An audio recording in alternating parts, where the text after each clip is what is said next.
Traveling, either on business or for leisure, has become an increasingly important part of modern life for many people. Although travel may not always go exactly as planned and there may be some unexpected delays, in most cases you still can reach your destination. Now imagine a scenario where you arrive at the airport to check in and then discover that your boarding is denied. Or imagine arriving at your destination only to be arbitrarily detained or immediately deported. These imaginary situations have become the real-life experiences of a number of people. Between June 11th and 13th of 2002, at least 130 people were arbitrarily stopped or delayed in Boston, Minneapolis, Baltimore, Paris, London, Copenhagen, Frankfurt, Stockholm, and other cities around the world. Our flight was on 11th and from Boston to Iceland directly.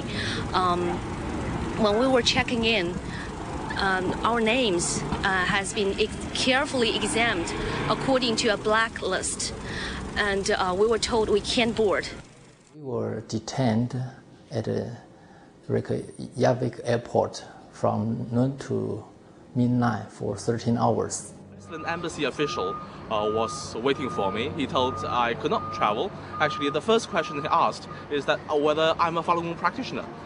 The airline has strict instructions from the government of Iceland not to accept you on this one. These travelers are ordinary citizens from all walks of life who have one characteristic in common. They are Falun Gong practitioners. They were all on their way to Iceland on that country's sole airline carrier, Iceland Air. Chinese Communist Party Chairman Jiang Zemin was to visit Iceland, and the Falun Gong practitioners intended to make a peaceful appeal to draw attention to the 3-year-long persecution of practitioners in China by Jiang Zemin's regime. Falun Gong practitioners have been using their own time and money to go and peacefully appeal for the rights of other practitioners who've been brutally persecuted for the last 3 years in China. Why were these citizens of various democratic countries in the free world arbitrarily detained, deported, or otherwise stopped from traveling? The Morgenblad in Iceland reported, quote, "The Morgenblad has reliable sources that Chinese authorities have demanded from the Icelanders that Falun Gong members not be allowed in the country during the visit." The Visor reported, quote, "The Ministry of Justice got lists from the Chinese embassy on individuals who are possibly linked to the Falun Gong," end quote. The Chinese ambassador to Iceland denied the existence of such a list from China. However, citizens of Iceland were strongly against their government's mistreatment of Falun Gong practitioners. And Australian citizens are being pulled off flights because of their names are on a blacklist. This list is from a communist regime that has committed some of the worst human rights atrocities in recent history. This situation extends far beyond the borders of Iceland. It has become a question of whether Western democracies will allow a dictator from communist China to twist and manipulate the laws of our nations to suit his will. Evan Mantic, a 19-year-old student at the University of Michigan, was stopped at the Baltimore airport. They looked for my name on a list that they had behind the counter, and then I was told that I would not be able to fly to Iceland and that my ticket had been canceled. In fact, I've never done anything that would actually bring attention to myself. The real question, I think, is how did the Chinese Communist regime get the name of a normal person like myself? If they're doing this by themselves, I think that's alarming. But if they're doing this with the help of other people inside of the U.S., that's disturbing. This same blacklist can be used in cities and airports around the world. Where will this stop? The practice of blacklisting Falun Gong practitioners began with the persecution of Falun Gong in China in 1999. For non-Chinese people, the Chinese government simply blocked their entry into China at customs. For Chinese citizens, the government refused to extend or cancel the passports of Falun Gong practitioners.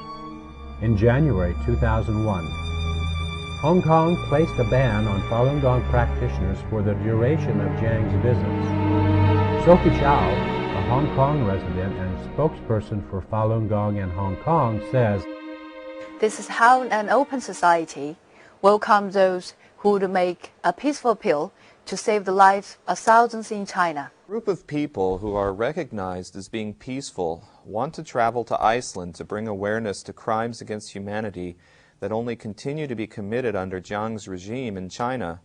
But the government of Iceland bows to pressure and puts them on a blacklist and prevents the appeal from taking place. Isn't that adding to the persecution? Isn't that the same as complying with those crimes? Early signs of China's overseas intelligence operations appeared as early as the first week following Jiang's ban on Falun Gong in late July of 1999. The apparent monitoring of American practitioners within the United States indicates that Beijing's reach has extended well beyond China's borders. On two separate occasions, Dr. Sen Nye, a professor at Catholic University of America in Washington, D.C., has come home to find private conversations with friends being played back to him on his answering machine. The second of the two instances was a conversation he had after meeting with a senator's staff to brief them on the persecution of Falun Gong. Obviously, they are trying to send a clear message that they are watching us at every moment. Ms. Jin Yaoming gets up each day at 3 a.m. to practice Falun Gong exercises. On March 11, 2001, she received a phone call a few minutes past 3 a.m. A recording of a conversation she had was played back to her. It chilled me to my bones. Not only the caller recorded a private conversation of mine, but he apparently knew what time I got up that morning, and he exactly knew what time to call. In February 2002, classified documents smuggled out of China revealed China's global intelligence efforts. Quote, "We should focus on building up data banks and further fulfill and complete the intelligence management systems on Falun Gong. We should set up intelligence and data portfolios." End quote. This isn't just an issue about the rights of one group being violated. This is an issue of whether people will condone the use of such underhanded, covert intelligence gathering operations here on foreign soil, which are directly used to breed discrimination and attack human rights. This alone goes against the basic and cherished principles of a democratic nation like Iceland.